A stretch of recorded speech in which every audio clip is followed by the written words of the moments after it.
Hello guys. आज हम शुरू करने वाला है एंशिएंट इंडियन हिस्ट्री। ये मेरा पहला लेक्चर है यूट्यूब प्लेटफॉर्म पर, है ना। और ये नया, बिल्कुल नया चैनल है, फ्रेश। ओके। और ये लेक्चर में मैंने बहुत सारी एंशिएंट हिस्ट्रीज के बारे में फैक्ट्स बताए हैं, तो प्लीज देखिए। और अगर पसंद आए तो लाइक करिएगा, सब्सक्राइब करिएगा और शेयर करिएगा। और अगर कोई भी सजेशन हो तो कमेंट बॉक्स में बताइएगा। ओके। और अगर आपको इस लेक्चर की पीडीएफ चाहिए तो आप हमारा टेलीग्राम चैनल ज्वाइन कर सकते हैं, जिसका नाम है GS unit. Link description box पे दे दी जाएगी। तो बिना किसी देरी के हम शुरू करते हैं अब एंशिएंट हिस्ट्री का लेक्चर 1। ओके, तो लेट्स स्टार्ट। तो हमारा कंटेंट क्या है? तो हमें सबसे पहले पढ़ना है इवोल्यूशन, है ना। फिर हम पढ़ेंगे प्री हिस्टोरिक कल्चर्स इंडिया के अंदर, ठीक है। फिर अगला है हमारा इंडस वैली सिविलाइजेशन। ये इंपॉर्टेंट टॉपिक है, इससे एक या दो क्वेश्चन तो आते ही है ना। इसके बारे में हम पढ़ेंगे क्या क्या, ओरिजिन पढ़ेंगे इसका, है ना। डिफरेंट फेजेस पढ़ेंगे इसके, सोसाइटी पढ़ेंगे कैसी थी उस समय में, इकोनॉमी या ट्रेड या कॉमर्स कैसा था उस समय में, या उनका कल्चर यानी रिलीजन या आर्किटेक्चर कैसा था उस समय में, है ना। हम ये सब अब पढ़ेंगे। और लास्ट में हम पढ़ेंगे क्या, इसका डिक्लाइन के कारण। ओके, तो शुरू करते हैं हम इवोल्यूशन से। इवोल्यूशन बेसिकली किसमें हुआ है? 2 स्टेजेस में हुआ है ना। प्लीस्टोसीन और होलोसीन। आप सभी को जैसे पता होगा, जियोग्राफी में आप सभी ने पढ़ा होगा आइस एज और पोस्ट आइस एज या वार्म एज, है ना। ये क्या है, एक साइकिल की तरह से चलते हैं। पहले आइस एज, फिर वार्म एज, फिर आइस एज, फिर वार्म एज, ऐसा एक साइकिल बना के चलते हैं, ठीक है। तो जो लास्ट आइस एज थी उसको हम क्या कहते हैं अभी? प्लीस्टोसीन, है ना। जो अभी जो चल रही है वार्म एज, उसको हम कहते हैं क्या? होलोसीन। तो जो प्लीस्टोसीन है वो बेसिकली 3 एजेस में डिवाइड है ना। अर्ली या lower palaeolithic age, middle palaeolithic age and upper palaeolithic age. जो पैलियोलिथिक एज है यानी आइस एज है, वो कितने टाइम पीरियड तक थी? 6 लाख बीसीई से 10,000 बीसीई तक। उसके बाद 10,000 बीसीई से क्या शुरू हुई? होलोसीन, है ना। कब तक? अभी तक शुरू हुई। ओके, तो शुरू करते हैं हम पैलियोलिथिक से, पैलियोलिथिक एज से या ओल्ड स्टोन एज से, है ना। तो उस समय पे लोग कैसे थे? लोग क्या थे? हंटर्स थे, गैदरर्स थे, है ना। मतलब शिकार करते थे बड़े बड़े जानवरों का और इकट्ठा करते थे खाना। आप सभी को पता है वो पैलियोलिथिक एज क्या थी? एक आइस एज थी, है ना। जो पैलियोलिथिक एज है वो एक आइस एज थी। तो उस समय में क्या था? मेन जो फूड का जो सोर्स था वो क्या था? हंटिंग ही था, शिकार ही था, है ना। अदर क्रीचर्स को मार के खाना, ये उस टाइम में फूड का सोर्स था। क्यों? क्योंकि कल्टीवेशन तो हो नहीं सकता था। क्यों? क्योंकि आइस एज थी, है ना। हर जगह बर्फ, तो कल्टीवेशन तो बहुत डिफिकल्ट था उस समय। इसीलिए वहां के लोग, उस समय के लोग हंटिंग करते थे और गैदरिंग करते थे, है ना। और हंटिंग के लिए उन लोग टूल्स कौन से यूज करते थे? अब उतनी टेक्नोलॉजी तो एडवांस थी नहीं उस समय, है ना। वो क्या था, एक बिगिनिंग थी सिविलाइजेशन की। तो उस समय क्या यूज किया जाता था? स्टोन के टूल्स यूज किए जाते थे, स्टोन से बने हुए टूल्स यूज किए जाते थे, जैसे hand axe, okay, choppers, plates, ये सब यूज किए जाते थे, है ना, उस समय में। कब? पैलियोलिथिक एज में। ओके, और ज्यादातर जो ये स्टोन के टूल्स थे वो किससे बने होते थे? हार्ड रॉक से, या उसको हम कहते हैं क्या? क्वार्टजाइट, है ना। हार्ड रॉक से ही बने होंगे, जाहिर सी बात है। ओके, क्योंकि ये क्या है? टूल्स हैं, है ना। किसके लिए यूज होते थे ये टूल्स? शिकार के लिए यूज होते थे, और भी बहुत सारे पर्पस थे, है ना। जैसे डिगिंग के लिए या शेल्टर बनाने के लिए, इन सब चीजों के लिए भी ये टूल्स यूज होते थे। हाँ, एक इंपॉर्टेंट चीज है, इन्हें नॉलेज नहीं थी किसकी? फायर, एग्रीकल्चर एंड पोट्री की। इन्हें फायर, आग की भी नॉलेज नहीं थी, एग्रीकल्चर यानी खेती किसानी की नॉलेज नहीं थी बिल्कुल, और पोट्री की भी पोट्री की भी जानकारी इन्हें बिल्कुल नहीं थी। ओके, तो हम इनकी साइट्स देख लेते हैं। सोन रिवर वैली पाकिस्तान में है, जो कि कश्मीर, थार डेजर्ट में मिले हैं इनके एविडेंसेस, बेलन वैली में मिले हैं, भीमबेटका में मिले हैं और कुन्नूल में मिले हैं। कुन्नूल का है आंध्र प्रदेश में। ओके, तो मैप में देख लें एक बार। ये है हमारी सोन वैली, पाकिस्तान में है जो। ओके, ये है हमारी कश्मीर, जिसपे अभी बहुत विवाद है। ओके, थार डेजर्ट राजस्थान में, इधर भी पैलियोलिथिक एज के एविडेंसेस मिले हैं।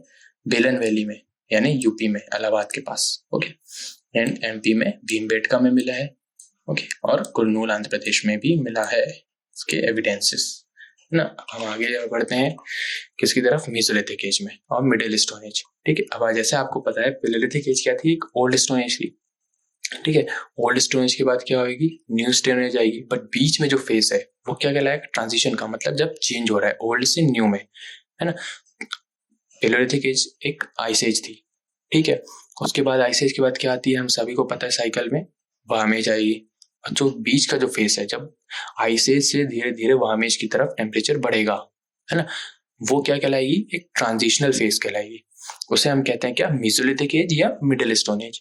ठीक है, अब यहाँ पे देखिए क्या हो गया है शुरू, क्लाइमेट वार्म होना शुरू हो गया है। ठीक है, अब क्लाइमेट यदि वार्म और ड्राई होगा तो वेजिटेशन, जाहिर सी बात है वेजिटेशन बढ़ेगी। कैसे बढ़ेगी, देखिए आइस एज में क्या था, हर तरफ बर्फ ही बर्फ थी। ठीक है, मतलब ओशियंस पर या अपने रिवर पॉन्ड या ग्राउंड पर हर तरफ उसके ऊपर बर्फ जमी हुई थी। ठीक है, हर चीज के ऊपर बर्फ जमी थी, तो कल्टीवेशन या वेजिटेशन के लिए बहुत मुश्किल था वहां पे ग्रो करना। ठीक है, तो जैसे जैसे वार्म होएगा बर्फ पिघलेगी तो ग्राउंड क्या होगा, डायरेक्ट सन के कांटेक्ट में आएगा, सन रेज के कांटेक्ट में आएगा, जिसके कारण क्या होगा, वहां पे वेजिटेशन ग्रो करेंगी, है ना। वेजिटेशन ग्रो करेगी तो इससे फौना को भी वो मिलेगा, हेल्प मिलेगी वेजिटेशन के थ्रू, है ना, तो वो भी ग्रो करेंगे। तो इससे क्या होगा, फौना और फ्लोरा दोनों की न्यू स्पीशीज और बहुत सारी पॉपुलेशन बढ़ेगी। ओके, तो जिसके कारण क्या होगा, एक नया इवोल्यूशन शुरू होगा, है ना। तो ये था यहाँ पे किसकी वजह से होगा ये सब, और क्लाइमेट चेंज की वजह से। ओके, अब हम आते हैं किसमें, माइक्रोलिथ्स में। माइक्रोलिथ्स क्या होते हैं, ये माइक्रोलिथ्स होते हैं, ये लिखा है जैसे यहाँ पर टीनी स्टोन आर्टिफैक्ट्स, है ना, मतलब बिल्कुल बारीक बारीक स्टोन के आर्टिफैक्ट्स कहा जाए तो ऑर्नामेंट्स भी हो सकते हैं, टूल्स भी हो सकते हैं, मतलब बारीकियों पे उस समय काम होना शुरू हो गया था वहां उस समय के लोगों का, है ना, माइक्रोलिथ्स। ठीक है, ये सब हमें मिला है मेसोलिथिक एज से। ठीक है, और अब देखिए सबसे बड़ा जो शिफ्ट है वो क्या होगा, अगर आइस एज से हम वार्म एज की तरफ जाएंगे तो क्या शिफ्ट होगा, उनकी हंटिंग हैबिट्स चेंज होंगी।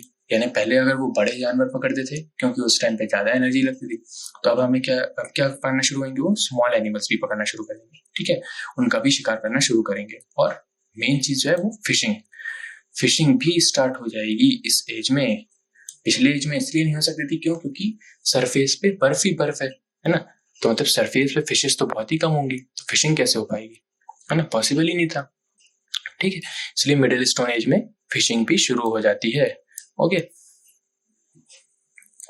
और आगे हम देखते हैं क्या है यहाँ पे, डोमेस्टिकेशन ऑफ एनिमल्स का भी एविडेंसेस मिले हैं, मतलब एनिमल्स को लोग पालने भी लग गए थे, कब, मिडिल स्टोन एज से, है ना। हॉर्टिकल्चर के भी एविडेंसेस मिले हैं और प्रिमिटिव कल्टीवेशन के भी मिले हैं, मतलब एक डिफाइंड प्रोसेस एस्टेब्लिश नहीं हुई थी एग्रीकल्चर की, बट प्रिमिटिव बिल्कुल शुरुआती दौर पे था कल्टीवेशन या एग्रीकल्चर, है ना, कब, मिडिल स्टोन एज में। ठीक, अब हम इसकी साइट्स देख लेते हैं।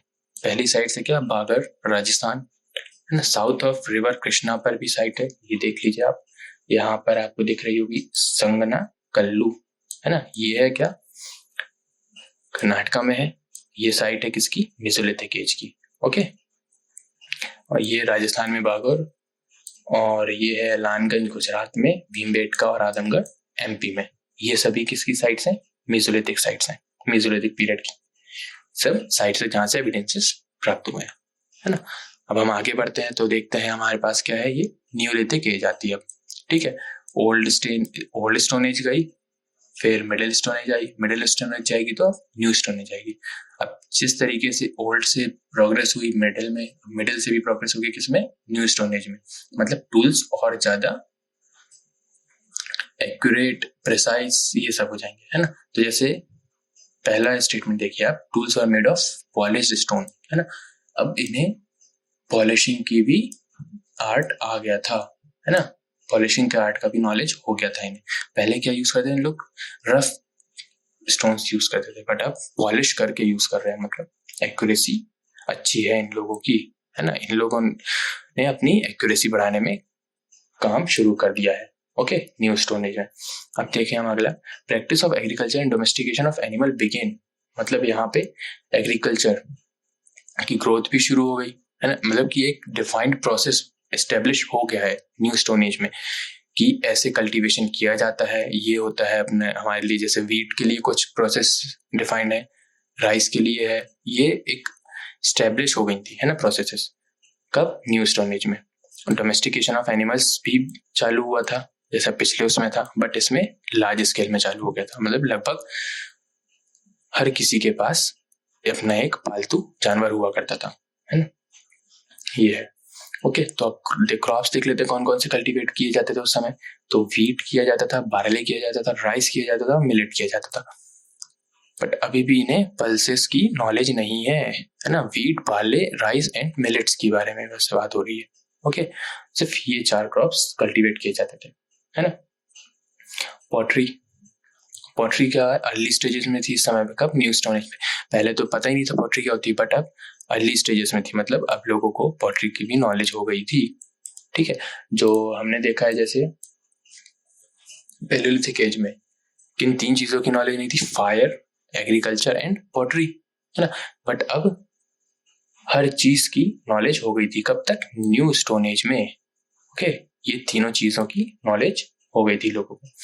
ठीक है, मतलब they knew about making fire, आग कैसे जलाते हैं, और पॉटरी कैसे बनाते हैं, इन सभी की नॉलेज हो गई थी। ठीक है, बट पॉटरी जो थी वो बिल्कुल इनिशियल स्टेज पे थी, मतलब हैंडमेड पॉटरी थी, हाथों से बनाते थे, है ना।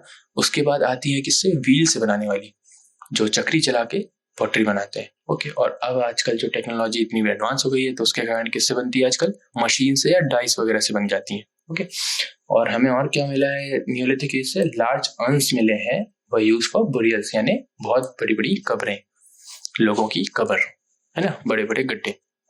ओके, तो ये मिला है हमें। अब नोट पढ़ लेते हैं हम। Domestic dogs were buried with their master found in Burzahom Kashmir. अब इस टाइम पीरियड में बुरज़ाहोम कश्मीर से कुछ एविडेंसेस मिले हैं जिसमें ये इंडिकेट होता है कि जो कब्र है उसमें उनके डोमेस्टिक एनिमल्स थे, जैसे डॉग्स हो गए, है ना, तो उन डॉग्स को उनके मालिकों के साथ दफना दिया जाता था। ओके, तरीके से बॉन्डिंग शो करती है, और ब्लाइंड बिलीफ भी कह सकते हैं, ब्लाइंड फेथ भी कह सकते हैं इस चीज को। उस समय उनको नॉलेज थी ब्लाइंड फेथ वगैरह की, है ना, फॉलो करते थे वो लोग। ओके, ब्लाइंड फेथ को। तो हम साइट्स देख लेते हैं इसकी। बुरज़ाहोम कश्मीर, यहाँ से हमें क्या मिला? बोन टूल्स मिले हैं, यानी जो मरे हुए जानवर की हड्डियों से टूल्स बनाए जाते थे उस समय में। कहाँ पर? कश्मीर में, बुरज़ाहोम में। ओके, और कहाँ कहाँ साइट्स इनकी? Hills of Assam, Garo hills, यानी अब नॉर्थ ईस्ट में भी, नॉर्थ ईस्ट इंडिया में भी डेवलपमेंट या सेटलमेंट शुरू हो गई थी। कब से? न्यू स्टोन एज से, है ना।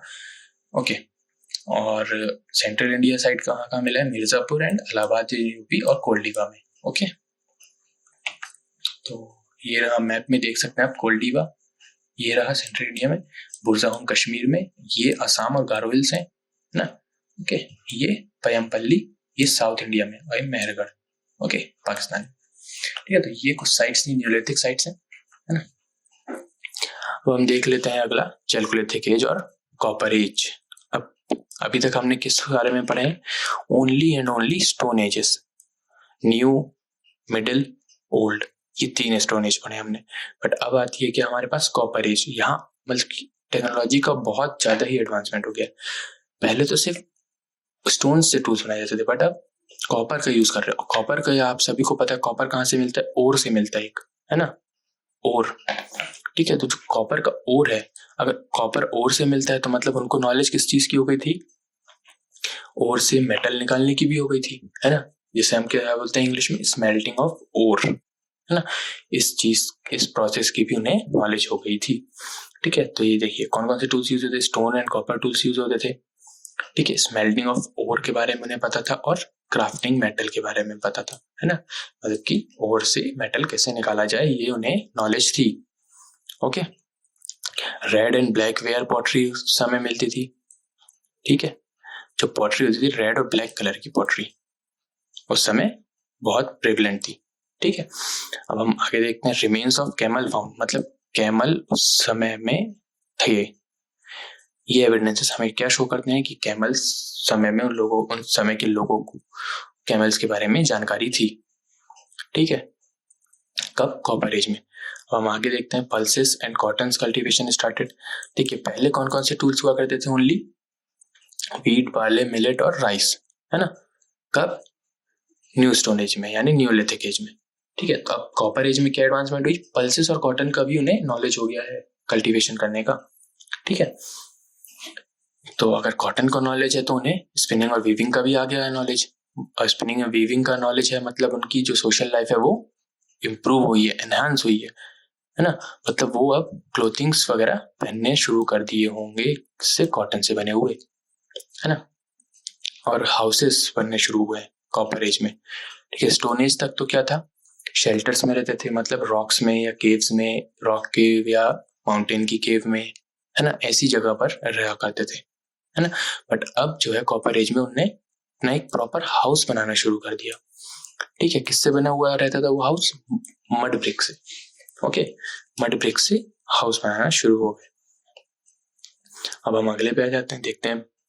देखिए और क्या मिला है यहाँ से? मदर गॉडेस का एक फिगरीन, कौन सा? टेराकोटा से बना हुआ। ठीक है, टेराकोटा क्या होता है? एक बेक्ड फायर क्ले, है ना। जो क्ले है उसको बेक करके बनाया जाता है। ठीक है, तो उसे हम क्या कहते हैं? टेराकोटा, है। उससे क्या मिला हमें? मदर गॉडेस का फिगरीन मिला है। मतलब इससे क्या समझ में आता है कि वहां उस समय रिलीजियस डेवलपमेंट भी शुरू हो गया था, है ना, रिलीजन भी हो गया था शुरू। ठीक है, मतलब कि वर्शिप वगैरह चालू हो गई थी। और मेन चीज ये है कि फीमेल्स की इंपॉर्टेंस उस समय थी। ओके, फीमेल्स उस समय इंपॉर्टेंट थी, है ना। अगला हम देखते हैं, बिगिनिंग ऑफ सोशल इनइक्वालिटी, मतलब सामाजिक असमानताओं की शुरुआत भी शुरू हो गई थी। मतलब अमीरी और गरीबी जैसे, या फिर कास्ट सिस्टम, इस तरीके का कुछ सिस्टम शुरू हो गया था। कब? कॉपर एज में, है ना। अब हम आगे देखते हैं, क्या एक नोट है यहाँ पे, ये देखिए, इसको हम पढ़ लेते हैं। Not acquainted with horse. उस समय में हॉर्स का कोई भी नामो निशान नहीं मिला है कॉपर एज में, है ना। हमें इंडिया में हॉर्स का नामो निशान कब से, एविडेंसेस कब से मिले हैं? आर्यंस के समय से, है ना।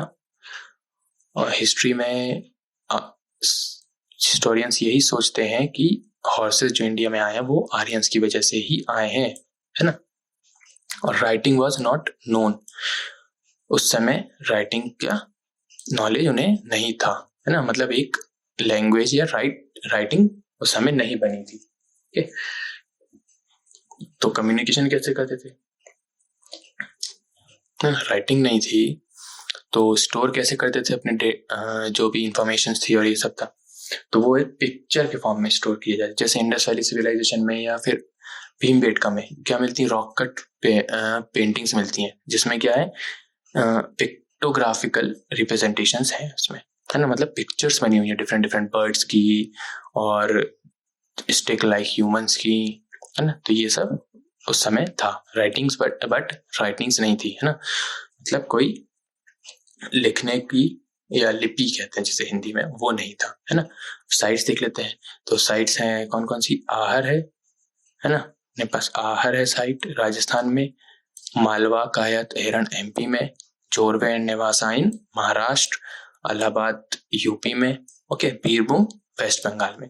ये कुछ साइट्स हैं, चैल्कोलिथिक साइट्स, यानी कॉपर एज की साइट्स हैं ये। ओके, तो हम आगे देखते हैं, ये साइट्स मैप में देख लीजिएगा आप। ये कोल्डिवा है, यहाँ पर एरन है, कायत है, ये नवता टोली है। ओके, मेहरगढ़ है पाकिस्तान में, है ना।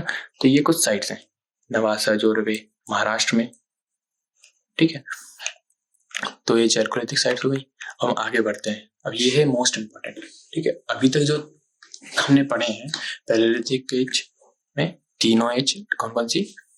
Palaeolithic, mesolithic, neolithic and chalcolithic, ये जो 4 एज थी ना, ये बिल्कुल एंशियंट है। ठीक है, बट अब हम शुरू करने वाले हैं जो कि ये ब्रॉन्ज एज, जो थोड़ी उनसे एडवांस है ना। ओके, उन एजेस से ये एडवांस है ना। तो अब हम देखते हैं, bronze age is divided into 3 phases. Okay, ये 3 फेजेस में डिवाइडेड है। कौन कौन सी? Early Harappan phase, mature Harappan phase and late Harappan phase. ठीक है, अर्ली हड़प्पन फेज कब से कब तक थी? 3500 BC से 2500 BC तक। ठीक है, फिर mature Harappan 2500 BC to 1900 BC तक। लेट हड़प्पन 1900 BC से कब तक? आर्यन इन्वेजन तक लगभग, है ना, मतलब 1000 BC तक। ठीक है, इनके बारे में सेपरेटली देखते हैं। चलिए, अर्ली हड़प्पन फेज, इसके कुछ फीचर्स हैं। ठीक है, उस समय पे लोग कैसे थे, कैसी सोसाइटी थी, ये सब उनके फीचर्स हैं। तो हम देखते हैं पहला फीचर क्या है। Many more settlements established in the hills and plains. अब पहले के समय में क्या था, इसके पहले वाली एजेस पर, ब्रॉन्ज एज के पहले जो एजेस थी उनमें ज्यादातर जो सेटलमेंट्स है वो नदियों के किनारे हुआ करते थे या ओशियंस के किनारे हुआ करते थे, है ना। बट अब जो सेटलमेंट शुरू हुई है वो कहाँ शुरू हुई है? हिल्स, यानी पहाड़ों पर भी शुरू हो गई है ना, पहाड़ों पर या प्लेन्स पर। ठीक है, यहाँ पर भी सेटलमेंट शुरू हो गई है। और largest number of villages occur in this period. हमने चैल्कोलिथिक पीरियड में देखा था, वहां पे लोगों ने क्या किया था? हाउसेस बनाने शुरू किए थे। किससे? मड ब्रिक से। ठीक है, अगर हाउसेस बनाना शुरू किए हैं मतलब अब वो लोग विलेज भी बना सकते हैं, है ना। तो अगले एज में क्या हुआ डेवलपमेंट उनके अंदर? हाउसेस के बाद विलेजेस बनने शुरू हुए। ठीक है, विलेजेस मतलब बहुत सारे लोग इकट्ठा अपने अपने घर आसपास एक एरिया में, एक रीजन में बनाने लग गए, तो ये क्या हो गया? विलेज बन रहा है ना। तो उससे क्या है? विलेजेस की नंबर्स भी बढ़ते गए और सबसे ज्यादा विलेजेस इसी फेज में मिले हैं ब्रॉन्ज एज में। कब? अर्ली हड़प्पन फेज में, है ना। और इस समय क्या यूज किया जाता था? कॉपर का यूज होता था। किसके लिए? टूल्स बनाने के लिए। व्हील का यूज होता था ट्रांसपोर्टेशन और पॉटरी के लिए, है ना। प्लॉव का यूज होता था किसके लिए? कल्टीवेशन या एग्रीकल्चर के लिए। ओके, तो आगे देखते हैं हम। Extraordinary range of pottery forms showing beginning of many regional tradition, है ना। मतलब पॉटरी की जो अलग अलग, जैसे हैंड पॉटरी होती है, ठीक है, red and black ware pottery होती है, या स्पिनिंग व्हील से पॉटरी होती है। इन सब चीजों की अलग अलग फॉर्म जो पॉटरी का है वो आने शुरू हो गए थे, है ना। अलग अलग तरीके से लोग पॉटरी करना शुरू कर दिए थे, जिससे क्या शो होता है कि उनके रीजनल ट्रेडिशन डेवलप होना शुरू हो गया था, है ना। मतलब क्षेत्रीय परंपरा शुरू हो गई थी। ठीक है, हिंदी में बोला जाए तो। ओके, अगला पॉइंट देखते हैं, evidences of granary, defensive wall and long distance trade. Granary, अगर कल्टीवेशन पता है ना, तो जरूरी तो नहीं कि उतना ही सिर्फ क्रॉप होगे जितना उन्हें यूज है। ज्यादा हो गया तो क्या करेंगे? तो उसके लिए उन्होंने ग्रेनरी बनाना शुरू की, जहां पर वो क्रॉप स्टोर कर सकें, फिर उन्हें बेच सकें या ट्रेड कर सकें, उनके बदले कुछ ले सकें, है ना। इसलिए ग्रेनरीज बनना शुरू हुई। या फिर बरसात के समय में जिस क्या होता है, जो कल्टीवेशन है या एग्रीकल्चर है वो सीजनल होता है ना। हर क्रॉप हर समय नहीं उगा सकते, जैसे उसी हिसाब से ग्रेनरीज बनाते थे। एक समय में जो क्रॉप बन उग गया उसको ग्रेनरी में स्टोर किया जाता था और साल भर यूज किया जाता था, है ना। तो उन्हें ग्रेनरीज स्टोरेज का भी नॉलेज हो चुका था। कब? अर्ली हड़प्पन फेज में, है ना। और डिफेंसिव वॉल्स के भी एविडेंसेस मिले, मतलब उन्हें इन्वेजन्स का खतरा भी होता था, है ना। उस समय पे इन्वेजन शुरू हो गए थे। ठीक है, एक दूसरे पर अटैक करना शुरू कर दिया था लोगों ने, है ना। लॉन्ग डिस्टेंस ट्रेड भी था। ठीक है, कि अर्ली हड़प्पन फेज में लॉन्ग डिस्टेंस ट्रेड, जैसे हड़प्पा और मोहनजोदड़ो या इंडस वैली सिविलाइजेशन की बात करें, है ना। इंडस वैली सिविलाइजेशन पे जो सील्स यूज होते थे या कॉइन्स यूज होते थे वो हमें मेसोपोटामिया से भी मिले हैं, है ना, और इजिप्ट से भी मिले हैं, अदर सिविलाइजेशन से भी मिले हैं जो कि बहुत दूर है ना। इससे क्या समझ में आता है कि लॉन्ग डिस्टेंस ट्रेड शुरू हो गया था। और इंटर रीजनल नहीं, इंट्रा रीजनल भी मिले हैं, जैसे हड़प्पा के सील्स मोहनजोदड़ो में मिले हैं, मोहनजोदड़ो के सील लोथल में मिले हैं, ये भी मिले हैं। ओके, तो ट्रेड उस समय बहुत ज्यादा हुआ करता था, है ना। ट्रेड में ग्रोथ होना शुरू हो गई थी। ओके, अगला हम देखते हैं emergence of uniformities in pottery tradition throughout the Indus valley. ठीक है, यूनिफॉर्मिटी आने लग गई थी। कब? अर्ली फेज में, अर्ली हड़प्पन फेज में पॉटरी में, पॉटरी का जो ट्रेडिशन है, जैसे हैंडमेड पॉटरी है, तो यूनिफॉर्मिटी आ गई थी उसमें कि लोग ये इस रीजन के लोग सिर्फ हैंड पॉटरी करते थे या सिर्फ व्हील पॉटरी करते थे, है ना। तो ये जो है यूनिफॉर्मिटी आ गई थी। मतलब यूनिफॉर्मिटी का मतलब आ गई, मतलब इससे क्या समझ में आता है कि उस समय कम्युनिकेशन भी था, इंटर रीजनल कम्युनिकेशन भी एस्टेब्लिश हो चुका था, इसलिए तो यूनिफॉर्मिटी आई, इसीलिए लोगों को ट्रेडिशन के बारे में पता चला और उन्होंने फॉलो किया, है ना, इसीलिए। ओके, तो अगला देखते हैं हम, the origin of such motives, है ना। अब किस किस का, पीपल, ये जो वर्शिपिंग डीटीज हैं, इन सब का भी स्टार्टिंग हो गई थी, जैसे हॉर्न डीटी, यानी एग्जांपल के तौर पे यूनिकॉर्न, है ना, यूनिकॉर्न जो स्टील्स में बहुत सारे मिले हैं इंडस वैली सिविलाइजेशन के, है ना, कोबरास, ये हम्प्ड बुल, इन सब की वर्शिपिंग शुरू हो गई थी। पीपल ट्री का नाम है ना, इन सब की वर्शिपिंग शुरू कर दी गई थी। कब? अर्ली हड़प्पन फेज में। तो अब हम आगे देखते हैं किसके बारे में, मैच्योर हड़प्पन फेज के बारे में। ओके, मैच्योर हड़प्पन फेज के फीचर्स क्या क्या? Emergence of large cities. देखिए, न्यूलिथिक एज में क्या था, हाउस बनने शुरू हुए थे। फिर आती early phase, early Harappan phase, उसमें क्या था, विलेजेस बनना शुरू हुए थे।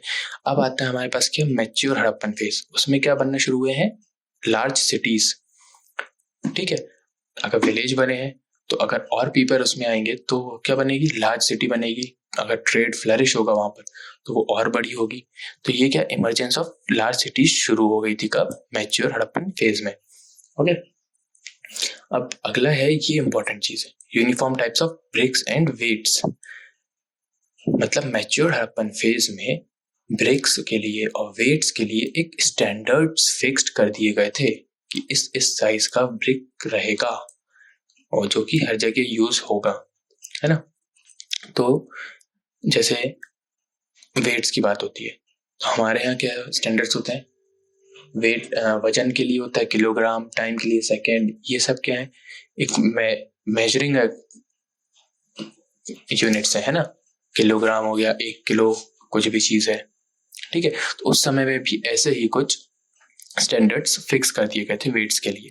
जैसे उस समय आप सभी को पता है बार्टर सिस्टम चलता था, है ना, यानी एक्सचेंज ऑफ गुड्स चलते थे। ठीक है, लोग जैसे किसी ने टमाटर उगाया, किसी ने आलू उगाया, तो 10 आलू के बदले 10 टमाटर, ये सब फिक्स कर दिए गए थे रेट्स, है ना। अगर किसी को आलू चाहिए बट उसने उगाया टमाटर, और अगर अदर कोई पर्सन है उसको टमाटर चाहिए और उसने उगाया है आलू, तो वो एक्सचेंज कर सकते थे। बट एक्सचेंज के लिए क्वांटिटी फिक्स होनी चाहिए ना, ऐसा तो है नहीं, कभी 10 आलू के बदले 10 टमाटर, कभी 10 आलू के बदले 20 टमाटर, कभी 10 टमाटर के बदले 20 आलू, ऐसा तो नहीं कर सकते। इसलिए एक स्टैंडर्ड्स एस्टेब्लिश कर दिए गए थे कब, मैच्योर हड़प्पन फेज में। ये देखते हैं, सील्स, बीड्स और पॉटरी भी मिले हैं। सील्स यानी उस समय ट्रेड अच्छा था, है ना, ट्रेडिंग शुरू हो गई थी, इसलिए सील्स मिले। जरूरी नहीं ट्रेड सील्स सिर्फ ट्रेड के लिए ही यूज हो, है ना, स्टैंप के लिए भी यूज हो सकती थी सील्स, सिटीजनशिप के लिए भी एक तरीके से, जैसे कोई रॉयल है, ठीक है, रॉयल लीनियस से कोई बिलोंग करता है पर्सन, तो उसको अलग सील दी जाती थी, कॉमन्स के लिए अलग सील्स हो सकती थी, है ना। तो ये सब चीजें डेवलप हुई थी कब, मैच्योर हड़प्पन फेज में। बीड्स ऑर्नामेंट्स होते थे बीड्स, है ना, जैसे मोती हो गए, ये सब क्या, ये सब चीजें भी मिली है कब, मैच्योर हड़प्पन फेज से हमें, है ना।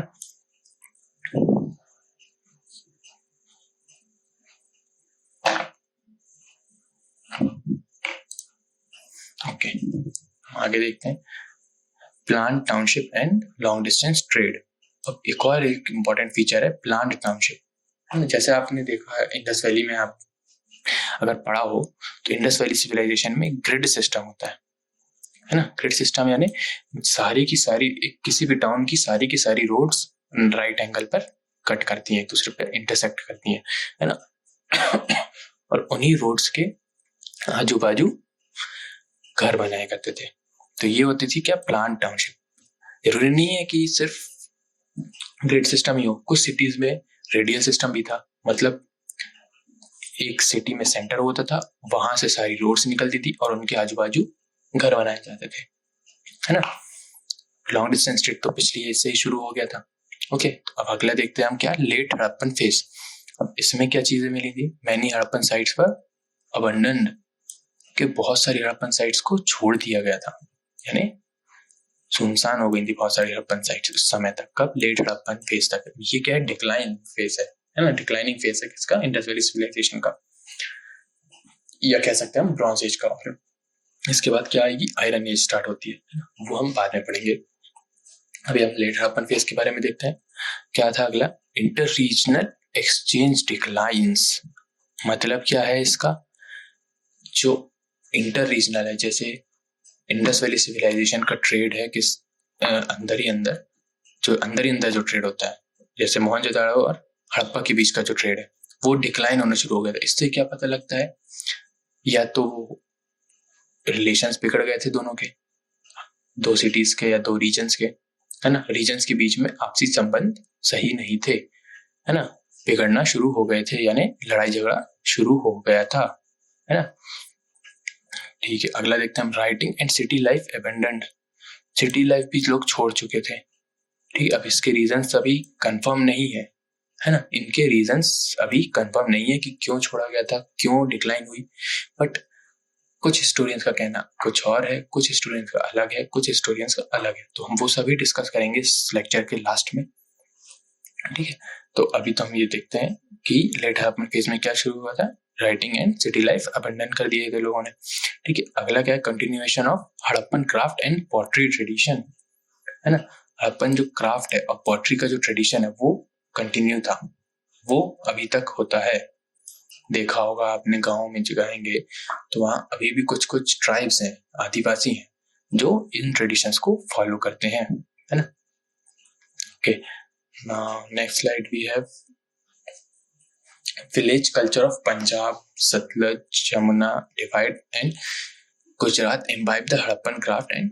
ये देखिए, जैसे अभी मॉडर्न समय में क्या है, विलेज कल्चर ऑफ पंजाब, जो पंजाब और सतलज यमुना डिवाइड या गुजरात रीजन में जो विलेज का कल्चर है वो अभी भी Harappan craft and pottery tradition से बहुत ज्यादा मिलता जुलता है ना। तो मतलब इन्होंने उन ट्रेडिशंस को इम्बाइब किया है, एक्सेप्ट किया है ना। तो अब हम शुरू करते हैं हमारे इसका लेक्चर का second part. Okay, Indus valley civilisation, ये सबसे इम्पोर्टेंट पार्ट है इस लेक्चर का, तो इसे ध्यान से सुनिएगा और पसंद आए तो लाइक कीजिएगा, सब्सक्राइब कीजिएगा और अपने दोस्तों को शेयर भी कीजिएगा। अगर कोई सुझाव हो तो कमेंट सेक्शन में कमेंट कर दीजिएगा। ठीक है, चलिए अब हम देखते हैं इंडस वैली सिविलाइजेशन। इसका एक्सटेंट देखते हैं सबसे पहले, तो कहाँ से कहाँ तक था। तो आप जैसे देख सकते हैं, ये लिखा मांडा, जम्मू कश्मीर में, यहाँ पर है, ये है। ओके, यहाँ से जम्मू कश्मीर से इसका एक्सटेंट था कहाँ तक? महाराष्ट्र, तैमाबाद तक, नॉर्थ साउथ एक्सटेंट, है ना। और ईस्ट टू वेस्ट कैसा था एक्सटेंट इसका? ईस्ट में था, ईस्टर्न मोस्ट कौन सा था साइट? आलमगीरपुर, जो कि क्या है, यूपी में। ये कहाँ तक था? ये था सुटका केंडोर तक। ओके सॉरी, सुटका केंडोर तक था, बलूचिस्तान में, जो कि ठीक है। तो ये है इसका एक्सटेंट इंडस वैली सिविलाइजेशन की, कहाँ कहाँ तक इनकी साइट्स फैली हुई थी, है ना, उस समय में। ओके, देखते हैं हम अगला। तो features of Indus valley civilisation देखते हैं। ठीक है, सबसे पहले इनके फीचर्स पढ़ेंगे, फिर मेजर सिटीज पढ़ेंगे हम, और फिर डिक्लाइन पढ़ेंगे। ठीक है, तो फीचर्स क्या क्या थे इनकी सिटीज के? तो टाउन प्लानिंग सबसे पहला फीचर है। ओके, टाउन प्लानिंग कैसी हुआ करती थी? ग्रिड सिस्टम हुआ करता था, है ना। मतलब जो सिटी है वो एक रेक्टेंगुलर बॉक्सेस में, ब्लॉक्स में डिवाइड थी पूरी सिटी। इसका मतलब क्या है, जो सारी रोड्स हैं वो राइट एंगल पर इंटरसेक्ट कर रही थी, और रोड के दोनों साइड घर हुआ करते थे। ठीक है, तो ये थी यहाँ की grid system Indus valley civilisation का या हड़प्पन सिविलाइजेशन का। Large scale use of bricks and complete absence of stones. अब स्टोन्स का बिल्कुल खत्म ही हो गया था यूज। अब घर बनाने के लिए क्या यूज किया जाता था यहाँ पर? ब्रिक्स। ओके, ब्रिक्स का यूज शुरू हो गया था और स्टोन्स का यूज खत्म हो गया था इंडस वैली सिविलाइजेशन पे, है ना। अंडरग्राउंड ड्रेनेज सिस्टम की भी नॉलेज थी इन्हें। इसका मतलब क्या है, उन्हें हेल्थ और सैनिटेशन का भी चिंता थी। अंडरग्राउंड ड्रेनेज, जो अभी तक हर जगह नहीं हो पाया है, वो उस समय में था, आज से 3000, 4000, 5000 साल पहले, सोचिए। ठीक है, आगे देखते हैं फोर्टिफाइड सिटाडेल। सिटाडेल क्या होता है? एक हाई ग्राउंड होता है, मतलब बाकी सिटी से जो सिटी है उस सिटी में एक हाई ग्राउंड हुआ करता था, वहां पे रॉयल या पब्लिक होल्डिंग्स होती थी, बिल्डिंग्स होती थी, है ना। ओके, जो सिटाडल्स होती थी वो पब्लिक बिल्डिंग्स बनी होती थी वहां पर। ओके, या रॉयल लीनियज के लोग ही रहते थे वहां पर, और जो कॉमन्स थे वो नीचे रहते थे। ठीक है, तो जो ये सिटाडल्स था वो फोर्टिफाइड हुआ करता था, मतलब उस समय भी अटैक्स का या इन्वेजन्स का खतरा था, है ना। कब? इंडस वैली सिविलाइजेशन पे। ठीक है, इसलिए वो क्या करते थे, अपने सिटाडल्स को फोर्टिफाइड कर सकते थे। तो पब्लिक बिल्डिंग्स होती थी उन्हें घेरेबंदी में रखते थे। ठीक है, बड़ी बड़ी दीवारों के बीच में। ओके, तो अगला है, below the citadel in each city lay a lower town which with brick houses that were inhabited by commons. Okay, citadel के नीचे लोअर टाउन हुआ करता था जो ब्रिक से बने हुए घरों से बना होता था, है ना, जहाँ पे कॉमन्स रहते थे। कॉमन्स, ओके, मतलब जैसे किसान हो गया या अदर ऑक्यूपेशन, लोअर ऑक्यूपेशन वाले। ओके, तो अगला फीचर है क्या, स्क्रिप्ट्स एंड लैंग्वेजेस का। ठीक है, तो स्क्रिप्ट्स कैसे यूज की जाती थी इंडस वैली सिविलाइजेशन पे, ये आपको पहले ही बता चुके हैं। पिक्टोग्राफिक यूज की जाती थी, है ना, अल्फाबेटिक नहीं, वह उसमें कुछ वर्ड्स नहीं थे उस समय, कोई वर्ड्स नहीं था, ओनली पिक्चर्स के थ्रू हर चीज को वो रिप्रेजेंट करते थे, है ना। तो पिक्चर्स जैसे किस किस की पिक्चर्स बनी होती थी, बर्ड्स की, फिशेस की या ह्यूमंस की, जो वो जैसे नेचर में देखते थे वही वो ड्रॉ करते थे और उसी के थ्रू अपना ट्रेडिशन बताते थे, है ना। राइटिंग इज बोस्ट्रोफिडोन, इसका मतलब क्या है, writing in alternate lines in opposite direction just like the ox plough. Okay, writing कैसी थी उस समय, अपोजिट लाइन में राइटिंग थी। ठीक है,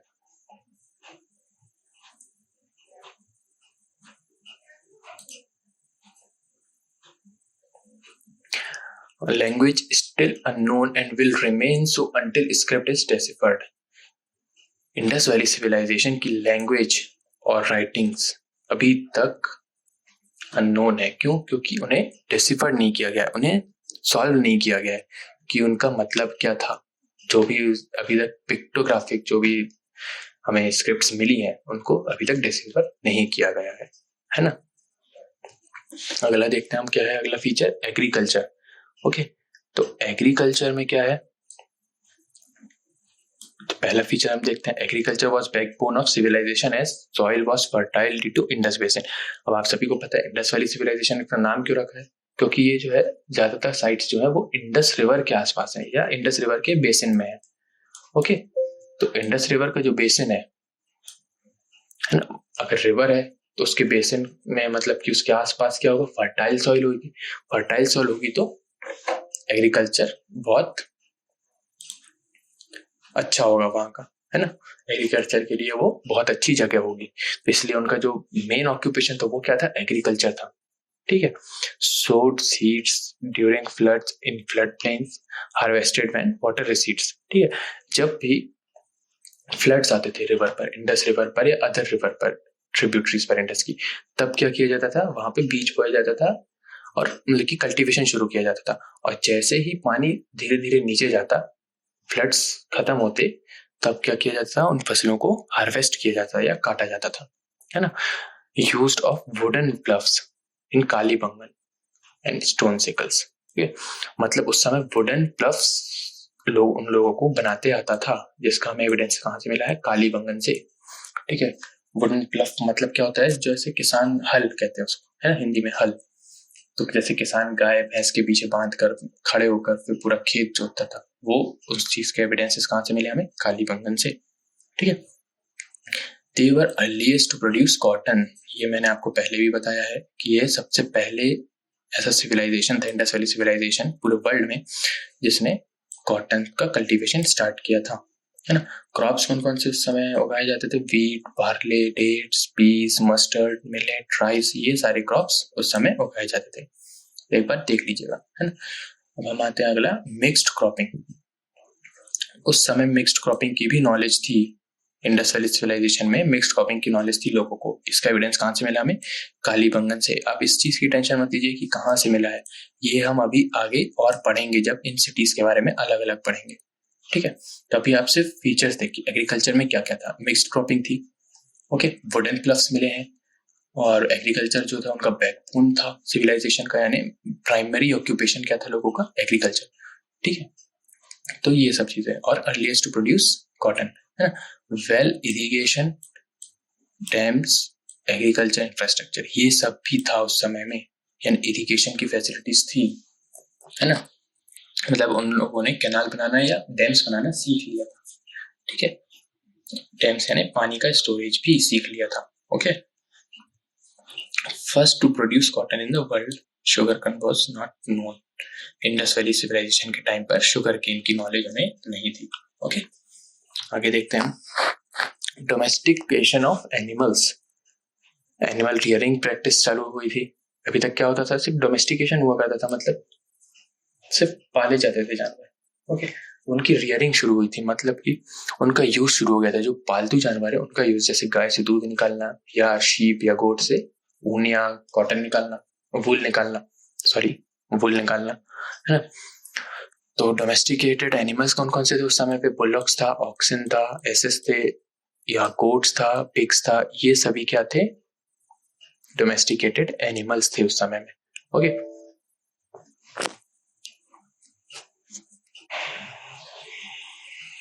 ओके, तो हम कहाँ पर थे? Remains of horses and camel bones are found, मतलब उस समय में हॉर्स और कैमल दोनों थे, ठीक। कब? इंडस वैली सिविलाइजेशन के टाइम पर, है ना। हॉर्सेस और कैमल्स दोनों थे, के रिमेन्स मिले हैं कुछ जगहों से, है ना। ये नहीं कह सकते हर रीजन में थे, बट कुछ जगह थे, okay. Elephants and rhinos were also known to them, मतलब उन्हें एलिफेंट्स और राइनोस के बारे में भी जानकारी थी। ये कैसे पता चला है? पिक्चर्स देखकर, उनके पिक्टोग्राफ्स देखकर, ओके। अब आते हैं हम, अगला फीचर क्या है? बुरियल्स का, है ना। बुरियल्स कैसे हुआ करते थे उस समय में? कंप्लीट, पार्शियल जैसे first feed to birds then buried, okay. पहले पक्षियों को खिला देते थे, फिर उसके बाद उन्हें जो हड्डियां बची थी उन्हें दफना दिया जाता था, या पोस्ट क्रिमेशन बुरियल्स, ओके। ये 3 तरीके के बुरियल्स थे। कंप्लीट बुरियल यानी खत्म होते ही दफना दिया जाता था, पार्शियल बुरियल यानी पहले खिलाया जाता था फिर उसके बाद किया जाता था, या पहले क्या पोस्ट क्रिमेशन बुरियल्स यानी पहले जलाया जाता था उसके बाद दफनाया जाता था, ओके। अब अगला देखते हैं फीचर क्या? आर्ट्स एंड क्राफ्ट्स के बारे में, उनके उस टाइम के, इंडस वैली के टाइम के, ठीक है। तो हम देखते हैं इसमें क्या कहते हैं। Pottery is dark red, well baked, glazed और विद पेंटिंग ऑन इट। और उस समय क्या चालू हो गया था? पेंटिंग्स भी चालू हुई थी पॉटरी में, यानी मिट्टी की चीजों पे पेंटिंग्स बनाना भी शुरू हो गया था, ठीक है। और ज्यादातर किस कलर की होती थी? रेड कलर की होती थी उस समय की पॉटरीज, ओके। तो हम अगला देखते हैं। Seals are greatest artistic creation of this civilisation made of steatite या फ्यांस, ओके। ये स्टेटाइट एक मटेरियल होता है, उससे क्या बनाए जाते थे? सील्स बनाए जाते थे, जो कि किस लिए यूज किए जाते थे? स्टैम्प्स के लिए या अदर पर्पस के लिए। कॉइन्स के लिए, कॉइन्स के जैसे नहीं, या ट्रेड के लिए नहीं यूज किए जाते थे सील्स। सील्स एक परमिट की तरीके से यूज किए जाते थे या स्टैम्प्स की तरीके से यूज किए जाते थे, okay? तो ये किससे बने होते थे? स्टेटाइट से बने होते थे, है ना। और जो सील्स थी उनमें क्या चीज बनी थी? पिक्चर्स बनी थी अलग अलग बर्ड्स की या एनिमल्स की, अलग अलग। उसमें से एक जो कॉमन एनिमल था जो सबसे ज्यादा पाया गया वो क्या है? यूनिकॉर्न, यानी हॉर्स विद अ हॉर्न, है ना, यूनिकॉर्न, ओके। तो इसकी पिक्चर्स मिली है किसमें? सील्स में। कब? हड़प्पन सिविलाइजेशन के टाइम पे, ओके। तो ये जो सील्स थी उनका साइज सर्कुलर नहीं था, एक भी सर्कुलर सील नहीं मिली है। स्क्वायर था, रेक्टेंगल था और कहीं कहीं सिलेंड्रिकल भी मिला है, ओके। वो हम आगे देखेंगे, ठीक है। अगला क्या है? Bronze statue of female dancer, है ना। फीमेल डांसर की ब्रॉन्ज स्टेच्यू मिली है, ठीक है। There were many figurines made up of fire, earthen, baked clay called terracotta. Terracotta figurines मिली है, ये हम पहले ही डिस्कस कर चुके हैं। मदर गॉडेस की टेराकोटा फिगरीन मिली थी कब? मैच्योर हड़प्पन पीरियड में, है ना। These were either used as toys or objects of worship, है ना।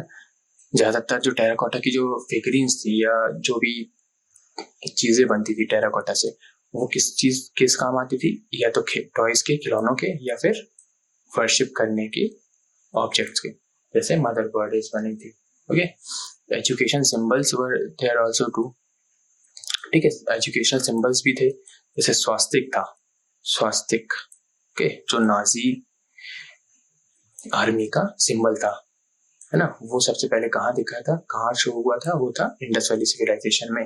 ओके, उसके एविडेंसेस हैं सबसे पहले। अगला हम देख लेते हैं उनके रिलीजन के बारे में, है ना, तो उस समय का रिलीजन कैसा था, ठीक है, उस समय के लोग कैसे रिलीजन को फॉलो करते थे। तो उस समय जो एविडेंसेस से हमें नॉलेज होती है क्या है, जो समय था चीफ मेल डीटी था, जिसे हम क्या कहते हैं, पशुपति महादेव, है ना, पशुपति महादेव की के एविडेंसेस मिले हैं।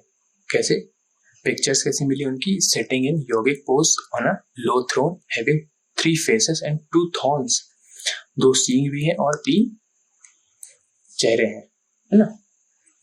ओके, तो ये इंपॉर्टेंट है टॉपिक, इसलिए मैंने रेड कलर से इसको पहले ही हाईलाइट कर दिया है, उसको हमेशा याद रखिएगा। क्या मिला है वहां से, पशुपति महादेव की पिक्चर्स या सील्स में एम्बेडेड, ओके, इंस्क्रिप्शंस, ठीक है। अब हम देखते हैं अगला क्या इंपॉर्टेंट चीज है, ये देखिए, जो पशुपति महादेव है, जो इस योगिक पोस्चर में बैठे हुए हैं, उनके थ्रोन में, तो उनके आजू बाजू कुछ एनिमल्स बने हुए हैं, ठीक है। वो एनिमल्स कौन कौन से, बफेलो बना है, एलिफेंट बना है, राइनो बना है, टाइगर बना है और डियर भी बना है ना। तो ये चीज इंपॉर्टेंट है और ये इंपॉर्टेंट है, ये याद रखिएगा। Chief female deity was mother goddess, various depicted in forms, in various forms, okay. Female deity कौन सी थी, मदर गॉडेस है, इसका फिगरिन मिला था, याद होगा आपको, टेराकोटा फिगरिन, है ना। तो मतलब दोनों ही वर्शिप किए जाते थे, मेल भी फीमेल भी, okay. Worship in forms of, worship किस फॉर्म में किए जाते थे, लोग कैसे फॉर्म में किए, नेचर को करते थे, ट्रीज, एनिमल्स और फायर, है ना, आग को, जानवरों को, पेड़ों को, पौधों को, और फेलस, ये फेलस क्या है, ये होते हैं sex organs, female sex organ and male sex organ, इनकी भी वर्शिप की जाती थी, कब, इंडस वैली सिविलाइजेशन में, ओके। बहुत सारे ऐसे टेराकोटा के फिगरीन्स मिले हैं फेलस के शेप के, ओके, इससे हमें पता चलता है। तो बट एक चीज है, उस समय में टेम्पल्स नहीं हुआ करते थे बिल्कुल, मतलब एक स्पेसिफिक प्लेस नहीं थी कोई वर्शिप करने की, ओके, सब अपने अपने घरों में वर्शिप कर लेते थे, ठीक है। People believed in ghost, evil spirits and hence amulet good luck charm were used. अब गुड लक चार्म्स भी मिले हैं वहां से, मतलब उस समय के लोग घोस्ट या इविल स्पिरिट्स के बारे में बिलीव रखते थे, है ना। आगे हम देख लेते हैं अगला क्या है, ट्रेड एंड कॉमर्स कैसे था उस समय का, ओके। तो ट्रेड एंड कॉमर्स के बारे में देखा जाए तो उस समय ट्रेड के लिए तो एक ही सिस्टम था, कौन सा, बार्टर सिस्टम। कॉइन्स मतलब उस समय थे नहीं बिल्कुल, ठीक है, जैसा कि हमने अभी पहले भी देखा, सील्स थी बट कॉइन्स नहीं थे, है ना, मतलब कि उस समय बार्टर सिस्टम हुआ करता था, यानी एक्सचेंज करते थे लोग गुड्स, है ना, एक गुड के बदले दूसरा गुड एक्सचेंज होता था, जैसे मैंने आपको बताया टमाटर के बदले आलू, ऐसा, ओके। अगला देखते हैं हम, inter trade was carried out with Saurashtra, Maharashtra, Rajasthan, Gujarat, south India, UP and Bihar, okay.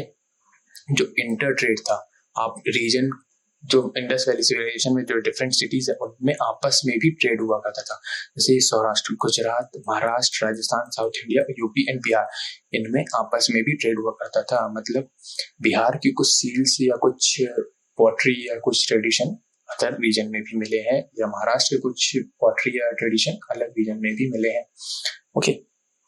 तो अगला देखते हैं, फॉरेन ट्रेड भी एस्टेब्लिश था उस समय, है ना, मतलब वहां पे लोग अदर सिविलाइजेशन से भी ट्रेड किया करते थे। मेसोपोटामिया और बहरीन से बहुत सारे सील्स मिले हैं, ओके, और इंडस वैली सिविलाइजेशन की साइट्स में भी मेसोपोटामिया के सील्स मिले हैं, ओके। तो हम आगे देखते हैं, bullock and oxens were used for land transport. जो जमीन में जो ट्रांसपोर्ट हुआ करता था, सामान को एक जगह से दूसरी जगह पहुंचाने के लिए किसका यूज किया जाता था, बुल्लक का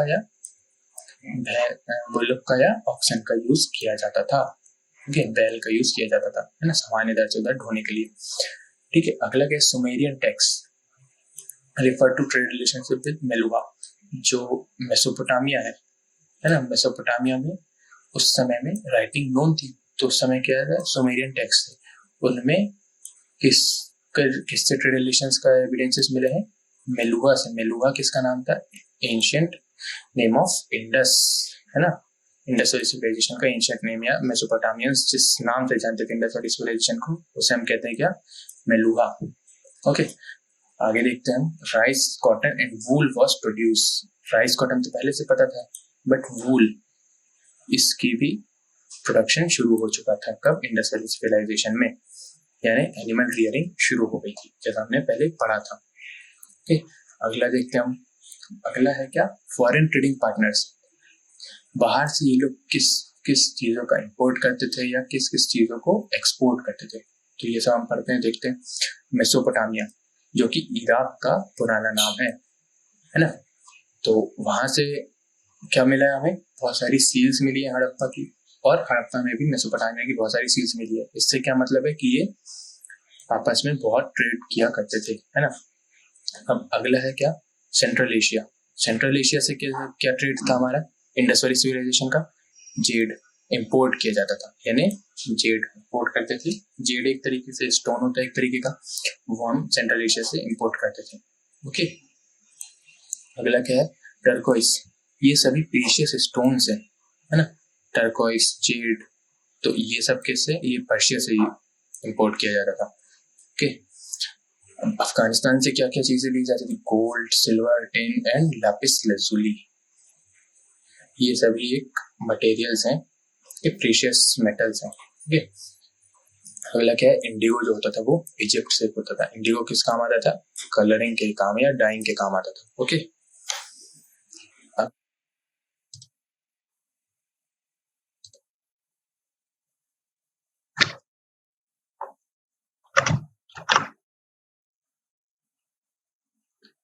ओके गाइस, अब हम पढ़ेंगे major cities and evidences of Harappan civilisation.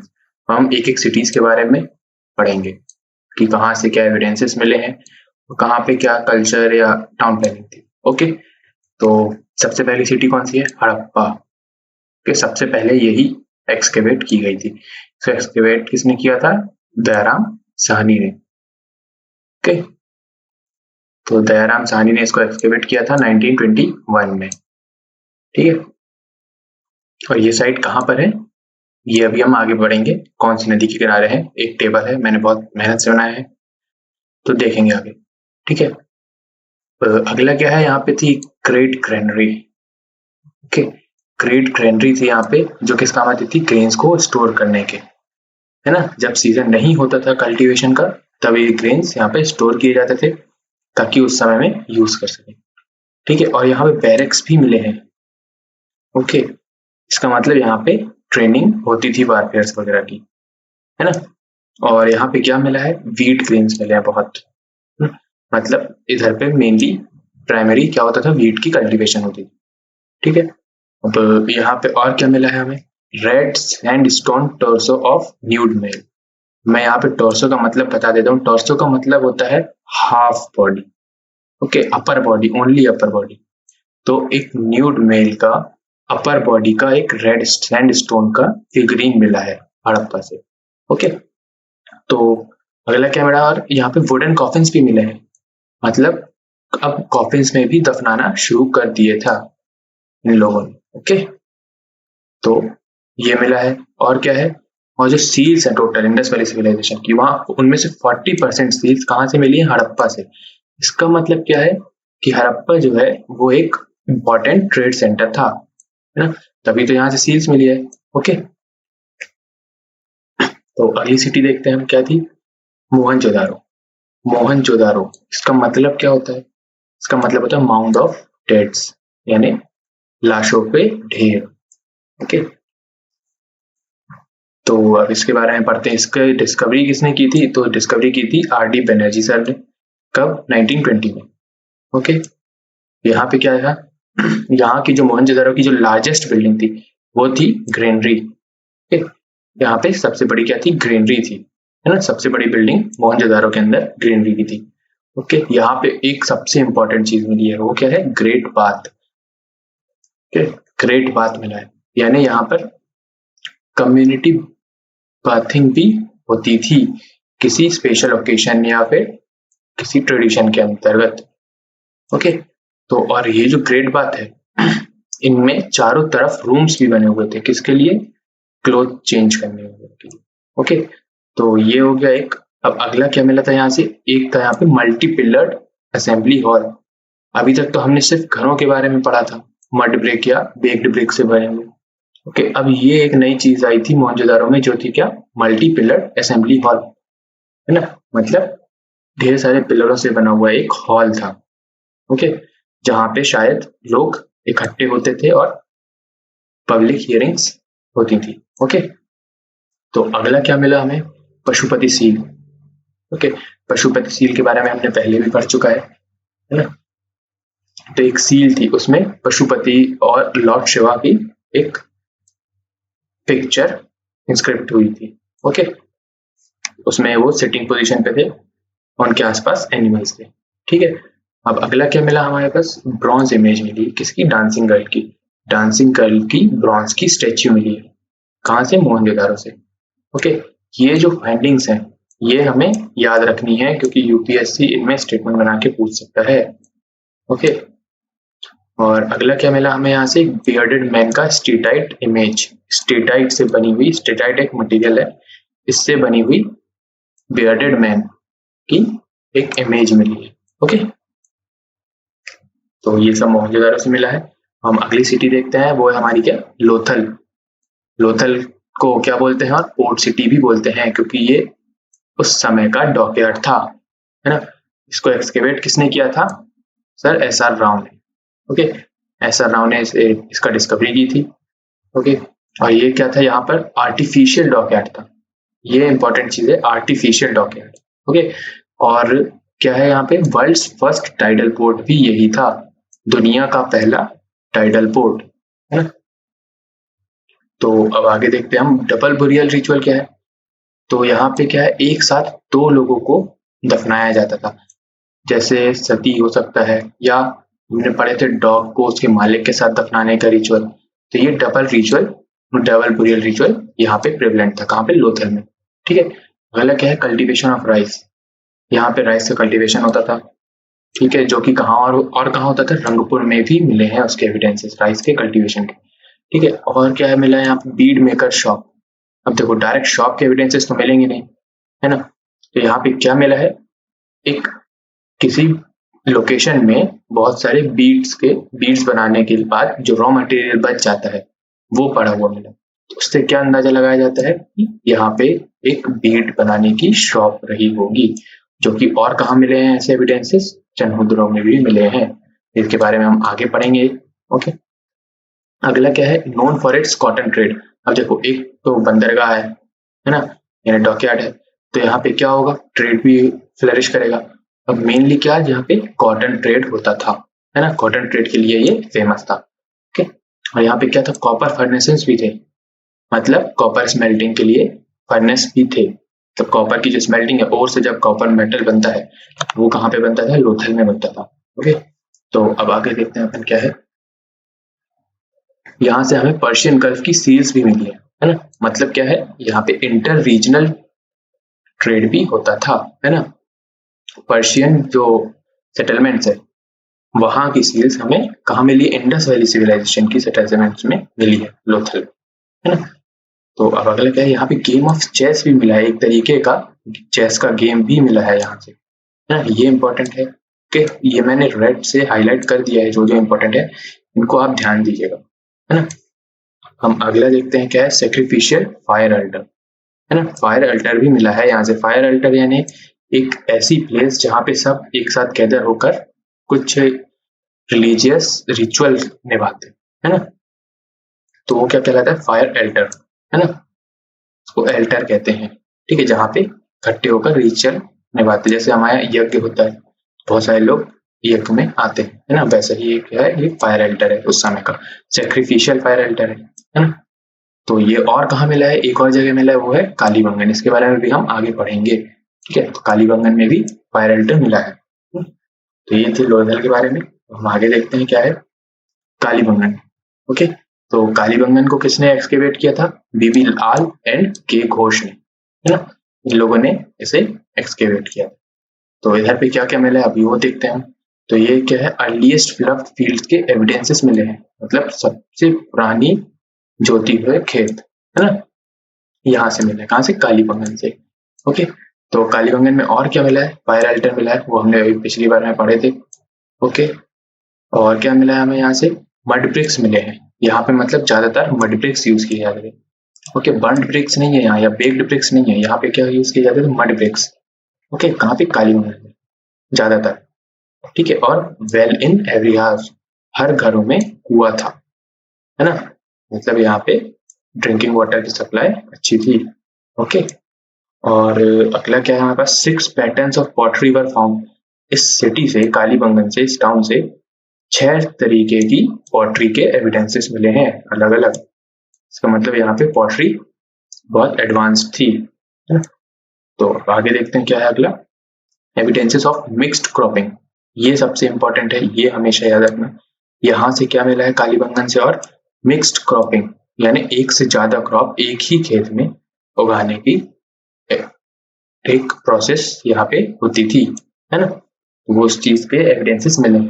ठीक है, मिक्स्ड क्रॉपिंग का मतलब क्या होता है, जैसे हमने यहाँ पे एक जगह पर अपन ने गेहूं लगा दिए हैं और एक जगह पर अदर कोर्स ग्रेन लगाया है, एक यहाँ पे वापस गेहूं फिर अदर कोर्स ग्रेन, ये होती है क्या, मिक्स्ड क्रॉपिंग। और इसको और क्या कह सकते हैं, एक सीजन में गेहूं, अगले उसी खेत में अगले सीजन में कोई और, तो ये होती है क्या, मिक्स्ड क्रॉपिंग। ओके, तो ये थी, है ना। अगला क्या है, यहाँ से और क्या मिली है, सिलिंड्रिकल सील्स भी यहाँ से मिली है ना। यहाँ से और क्या मिली है, सिलिंड्रिकल सील्स। ठीक है, सील्स किस टाइप की थी, एक रेक्टेंगुलर सील्स मिली है, ओके, और सिलेंड्रिकल मिली है, और स्क्वायर शेप की मिली है, बट सर्कुलर सील्स नहीं मिली है इंडस वैली सिविलाइजेशन, है ना। तो हम आगे देखते हैं अगली सिटी, तो ये है क्या, धौलावीरा। ओके, अगली सिटी है धौलावीरा। तो जो की किसने फाउंड की थी, डिस्कवर की थी, हरेस बिश्त ने, है ना, हरेस बिश्त ने इसको एक्सकेवेट किया था या डिस्कवर किया था। ओके, तो यहाँ पे इंपॉर्टेंट, यहाँ से क्या क्या एविडेंसेस मिले हैं हमें, तो यहाँ से मिले कि स्टोन्स यूज फॉर कंस्ट्रक्शन। देखिए, पहले जो था कहाँ पर, कालीबंगन में, है ना। कालीबंगन में हमें क्या मिला था, मड ब्रिक से बने हुए घर मिले थे। ठीक है, और यहाँ पे क्या मिला हमें, स्टोन यूज किया जाता था, है ना। मतलब यहाँ पे अभी भी स्टोन एज के ट्रेडिशन फॉलो होते थे, स्टोन्स का यूज किया जाता था कंस्ट्रक्शन के लिए। ओके, अगला क्या है, यहाँ से और क्या मिला, 10 alphabet sign board indicating directions. और यहाँ पे डायरेक्शंस की भी उनको नॉलेज थी, है ना, यानी कि डायरेक्शंस के लिए उन लोगों ने एक साइन बोर्ड मिला उन लोगों के वहां से, कहाँ से, धौलावीरा से, है ना, जो जिसमें 10 अल्फाबेट के शेप के कुछ लेटर्स या वर्ड्स लिखे हुए हैं, है ना, बट उन्हें अभी डिस्कवर नहीं किया जा सका है। ओके, अगला क्या है, मेगालिथ बुरियल्स। मेगालिथ बुरियल्स क्या होता है, जैसे किसी को यहाँ पे दफनाया गया है ना। ओके, ये मान लो किसी को दफनाया गया, तो इनके हर तरफ किससे फेंसिंग की कर देंगे, बड़े बड़े रॉक्स से या बोल्डर्स से। तो ये कहलाता है क्या, मेगालिथ्स। ओके, ये होता है मेगालिथ्स, है ना। तो अगला क्या है, इरिगेशन डैम एंड एम्बैंकमेंट्स का बेटर। यहाँ पे क्या है, धौलावीरा में इरिगेशन डैम्स और एम्बैंकमेंट जो था वो बहुत ही अच्छा था, इसलिए यहाँ पे एग्रीकल्चर का भी बहुत ही अच्छा था। ओके, अगला क्या है, वेयर हाउसिंग सेटलमेंट्स भी थे यहाँ पर, है ना। वेयर हाउसिंग सेटलमेंट्स से इसका मतलब क्या है कि जो ये सेटलमेंट था धौलावीरा, है ना, ये सिटी थी, यहाँ पे ग्रेनरीज हुआ करती थी स्टोरेज के लिए। ओके, तो यहाँ पे क्या है, और क्या मिला है, गोल्ड रिंग्स, है ना। गोल्ड रिंग्स भी मिले हैं, जो कि और कहाँ मिलते हैं, मांडा में, जो जम्मू कश्मीर में है, फतेहाबाद जो महाराष्ट्र में है ना। ये बिल्कुल, ये एक नॉर्थ में है, और ये एक नॉर्थ में है, और ये साउथ में है ना। ओके, गोल्ड रिंग्स भी मिले हैं यहाँ से, मतलब गोल्ड की भी नॉलेज उनको थी। ओके, तो अब हम आगे देखते हैं, अगली क्या सिटी है, चनहुद्रो। चनहुद्रो के बारे में एक चीज हमने पहले ही पढ़ चुके हैं, वो क्या है, बीड मेकर्स शॉप, कहाँ पे थी, और लोथल में और थी, है ना। और इसको एक्सकेवेट किसने किया है, तो ये कौन ने किया है, सर NG मजुमदार ने, है ना। और ये साइट कहाँ पे, सिंध में, है ना, यानी पाकिस्तान में। ओके, तो और यही एक लौती सिटी है पूरे इंडस वैली सिविलाइजेशन की जहां पर सिटाडेल ही नहीं था। सिटाडेल हमने पढ़े थे क्या था, एक हाई ग्राउंड जहां पे पब्लिक बिल्डिंग्स बनी होती थी, है ना। तो ये सिटी में, चनहुद्रो में एक भी सिटाडेल नहीं था। ठीक है, और क्या मिला है यहाँ से हमें? यहाँ से हमें इंक के भी एविडेंसेस मिले हैं, है ना? ओके, और क्या मिला है? Largest number of copper implements, यानी कॉपर के यहाँ से बहुत सारे टूल्स मिले हैं, बहुत सारे। ठीक है, सबसे ज्यादा। ओके, अगली सिटी है हमारे पास क्या? कोट डीजी, है ना? कोट डीजी, तो ये किसने एक्सकेवेट किए? घुर्रे ने। ओके, अब यहाँ से क्या मिला है? Largest number of stone implements. यहाँ से देखिए हमें मिला था क्या? Largest number of copper implements, copper से बने हुए टूल्स, और यहाँ पे स्टोन से बने हुए टूल्स सबसे ज्यादा मिले हैं। ठीक है, और क्या मिला है यहाँ से हमें? यहाँ से हमें और मिला है स्टोन एरो हेड्स, यानी पत्थर के बने हुए तीर। ओके, पत्थर से बने हुए तीर की जो आगे का ये जो चोटी होती है, ये आगे की, है ना, ये जो है ये स्टोन से बना हुआ रहता था। ओके, तो ये मिला हमें वहां से। ठीक, तो अब आगे देखते हैं अगली सिटी क्या है। बस यहाँ से इतनी ही चीजें मिली हैं। ओके, तो हम आगे देखते हैं सुरकोत्ता। सुरकोत्ता से क्या मिला हमें? सबसे पहले तो किसने एक्सकेवेट किया? तो उनने किसने? जेपी जोशी ने किया है। ओके, ये साइट कहाँ है? गुजरात में है। ओके, थोड़ी स्पेलिंग मिस्टेक है, ये नहीं आना चाहिए था। ओके, तो अगला क्या है? क्या मिला यहाँ से? हॉर्स के बोन्स मिले हैं, मतलब यहाँ पे हॉर्स हुआ करते थे। कहाँ पर? सुरकोत्ता में। ठीक है, यही एक सिटी है जहाँ पे हॉर्स के एविडेंसेस मिले हैं इंडस वैली सिविलाइजेशन में। ओके, तो हम अगला देखते हैं क्या है। Only city with the stone wall fortification, यही एकलौती सिटी थी जो पूरी सिटी के लिए फोर्टिफिकेशन किया गया था। बाकी में तो सिर्फ सिटाडेल का फोर्टिफिकेशन होता था, बट ये पूरी सिटी में फोर्टिफिकेशन था, वो भी किससे? स्टोन वॉल से। ओके, और ये कहा यहाँ पे और क्या था? पॉट बुरियल था। ओके, यहाँ पे पॉट बुरियल का भी ट्रेडिशन था सुरकोत्ता में। अगली सिटी हम देखते हैं क्या है? बनावली, है ना? बनावली कहाँ थी? ये है हिसार में है। ओके, यहाँ से हमें क्या क्या मिला है? लार्जेस्ट नंबर ऑफ, सॉरी ये मिसप्रिंट हो गया है, यहाँ पे होना चाहिए बार्ले। ओके, यहाँ पे क्या होना चाहिए? बार्ले। ओके, बार्ले होना चाहिए, है? और यहाँ से क्या मिला है? Only city with radial streets. अब ये देखिए, बाकी सभी जगह क्या था? ग्रिड सिस्टम था, है ना? ग्रिड सिस्टम यानी जहाँ पे रोड्स इंटरसेक्ट कर रही है, कैसे? राइट एंगल पर। ओके, ये जो है ये राइट एंगल पर इंटरसेक्ट कर रही है सारी रोड्स, है ना? बट यहाँ पे क्या था? एक रेडियल थी। ठीक है, रेडियल स्ट्रीट्स थी, यहाँ पे रेडियल सिस्टम था। मतलब क्या है इसका? ये करना पड़ेगा। ओके, देखिए यहाँ पे क्या था हमारे पास?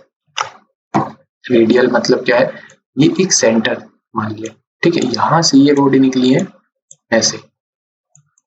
ओके, ये होती है क्या? रेडियल, है ना? तो यहाँ से ऐसे रोड्स निकली है और यहाँ यहाँ घर है। ओके, यहाँ यहाँ ये घर है ना? तो ये होता है क्या? रेडियल सिस्टम, है ना? ओके, तो ये घर है, ये रोड्स है। ठीक है, ये ओवर शेप का सेटलमेंट का मतलब समझिए। ठीक है, ये जो टोटल सेटलमेंट है वो ओवर शेप का था ऐसा। ठीक, तो ये हो गया बनावली के बारे में। अब क्या है हमारे पास? ये देखिए, ये जो मैंने आपको पहले बताया था कि कौन सी सिटी कौन से रिवर के किनारे है। ठीक है, तो सबसे पहले हड़प्पा। हड़प्पा कौन सी नदी के किनारे है? रवि। ये मैंने अलग से इसलिए डाला है क्योंकि ये बहुत ही इंपॉर्टेंट है ना? यूपीएससी के पर्सपेक्टिव से बहुत बार इससे क्वेश्चन आए हैं प्रीवियस ईयर में। ओके, मोहनजोदारो कौन सी नदी के किनारे है? इंडस नदी के किनारे। चंद्रपुर इंडस नदी के किनारे। कालीबंगन जो है वो है घग्गर के। धोलावीरा इंडस के। बनावली घग्गर के। कोटीजी भी इंडस के किनारे है। और दैमाबाद कहाँ पे? प्रवरा नदी के किनारे है। ठीक है, तो ये याद हो जाना चाहिए क्योंकि ये इंपॉर्टेंट है। ये कुछ इंपॉर्टेंट सिटीज ही है, और भी सिटीज है वैसे तो, बट ये कुछ इंपॉर्टेंट है। ओके, अब आगे देख लेते हैं, लास्ट है ये क्या है? Causes for the decline of Indus valley civilisation. Indus valley civilisation के खत्म होने का क्या क्या रीजंस थे?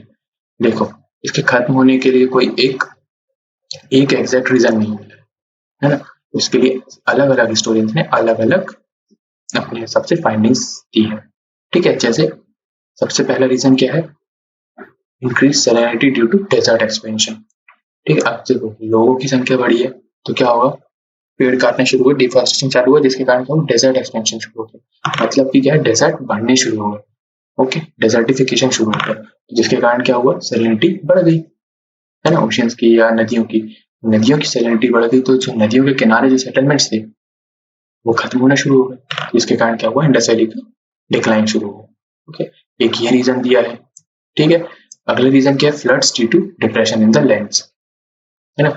अब देखो जैसे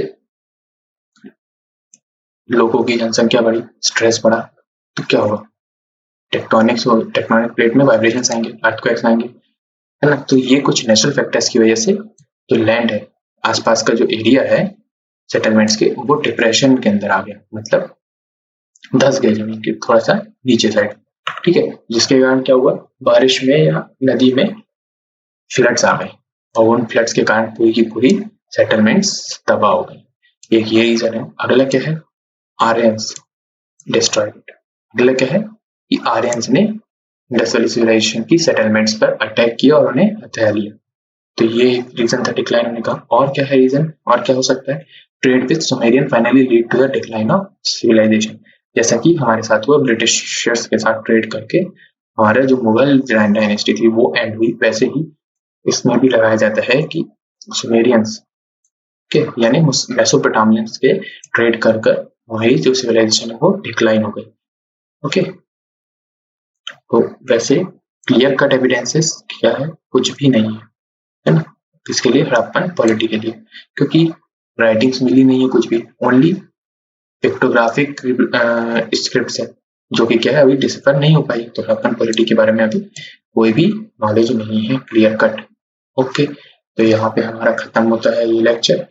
अगर आपको लेक्चर पसंद आया हो तो प्लीज लाइक कीजिए, सब्सक्राइब कीजिए और शेयर कीजिए। और अगर जो भी सुझाव हो कमेंट कीजिए।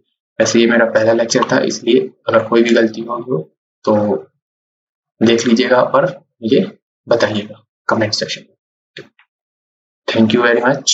पीडीएफ के लिए ये रहा मेरा चैनल जीएस यूनिट, ये है लिंक। ओके, तो उसे ज्वाइन कर लीजिए। Thank you very much.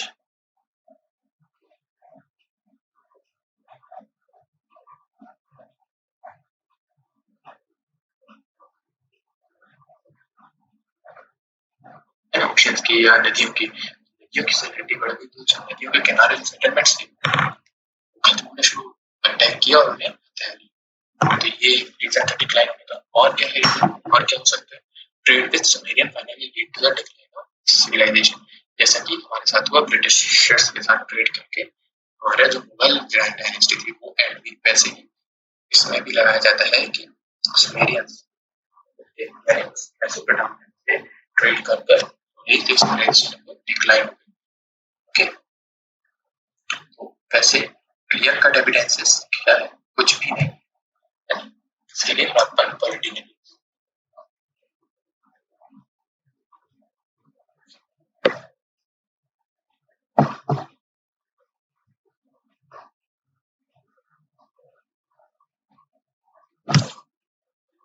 तो गाइस यही हमारा पहला लेक्चर खत्म होता है।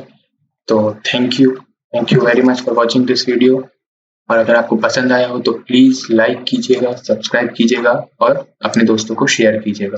ओके, और अगर कोई भी सुझाव हो या मेरे से कोई गलती हुई हो तो प्लीज कमेंट सेक्शन में उसे सुधारिएगा। ओके, तो अगर पीडीएफ किसी को चाहिए है तो वो इस टेलीग्राम चैनल को ज्वाइन कर सकता है जिसका नाम है GS unit. Okay, link description box में दे दी जाएगी। तो आज के लिए बस इतना ही। Thank you very much.